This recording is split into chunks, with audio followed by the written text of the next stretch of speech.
Good morning +1 class.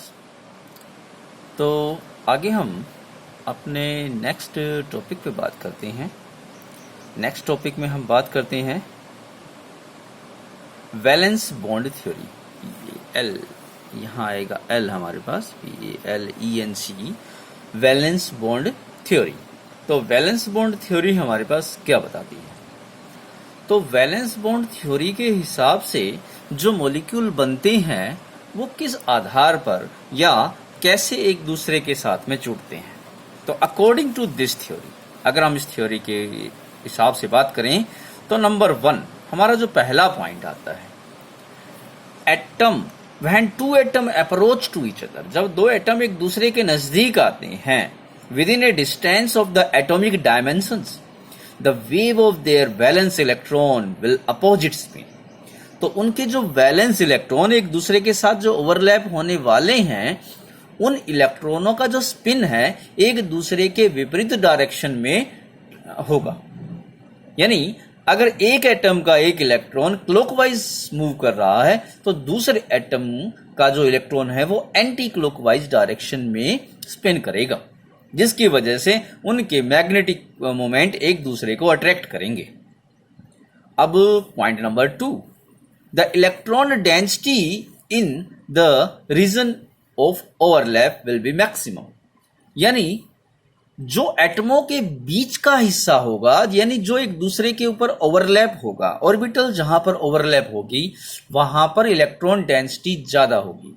अगर वहां electron density ज्यादा है टोटल एरिया के हिसाब से, तो हम देखेंगे कि वहां पर मॉलिक्यूल का बनना होगा। आगे कहता है, more the overlapping more is the strength of covalent bond formation. जितनी ज्यादा दोनों एटमों के ऑर्बिटलों के बीच में ओवरलैपिंग होगी, उनके बीच का जो बॉन्ड होगा वो उतना ज्यादा स्ट्रॉन्ग होगा। The direction of the bond is the same as the direction of the overlap of atomic orbitals. यानी जिस डायरेक्शन में एटम के जो ऑर्बिटल ओवरलैप होंगे उसी डायरेक्शन में हमारा जो बॉन्ड बनेगा। यानी बॉन्ड बनेगा किससे? ओवरलैप ऑफ ऑर्बिटल से ही बनेगा, तो उसी से निर्धारित होगा। In spite of overlapping atomic orbital retain their individual identity. Overlapping के बाद जो एटम के जो ऑर्बिटल है अपनी आइडेंटिटी को क्या कर देते हैं? खो देते हैं। अब यहां पर हम बात करें, इसके बारे में हमने पूरा क्या विवरण लिया। According to this concept, the formation of covalent bond is due to the partial overlapping of the two half-filled atomic orbital of external shell of the two atom।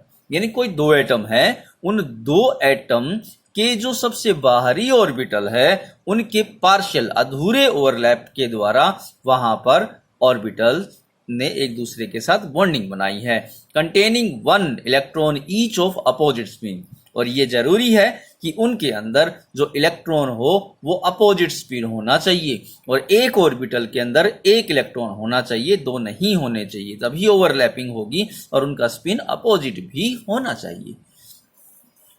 आगे advantage of valence bond theory. भाई valence bond theory का advantage क्या है, क्या फायदे हुए इस theory से? तो number 1, it explain the nature of covalent bond very well. इसने बहुत अच्छी तरह से कोवलेंट बॉन्ड के बारे में हमें बताया।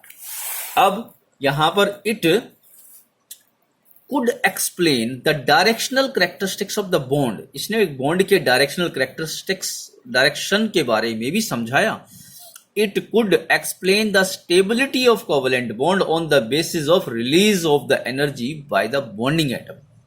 इसने बॉन्ड जो बन रहे हैं, एटम बॉन्ड बनाकर जो मॉलिक्यूल यहां पर बनाता है, उसके द्वारा जो एनर्जी निकल रही है, एनर्जी रिलीज हो रही है, उसके द्वारा भी स्टेबिलिटी को समझाया।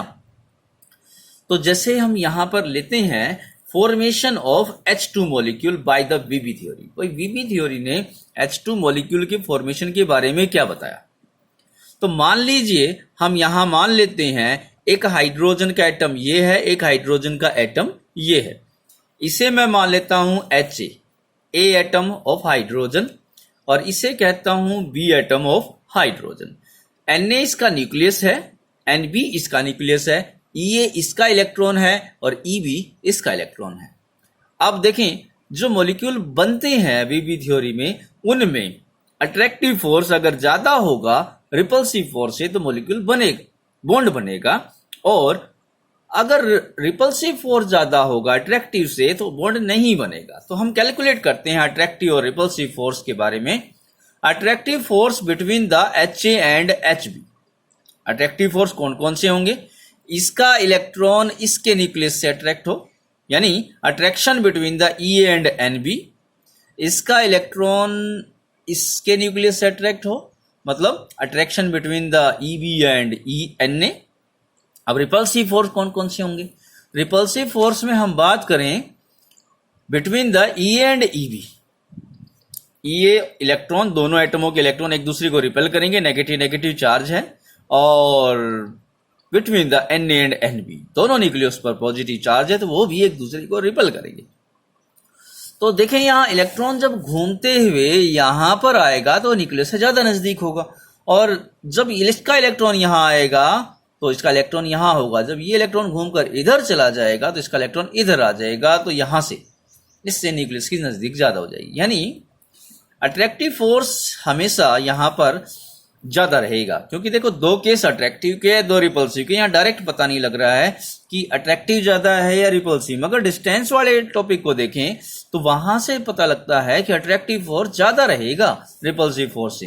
तो attractive force is greater than the repulsive force due to which H2 will be the formed।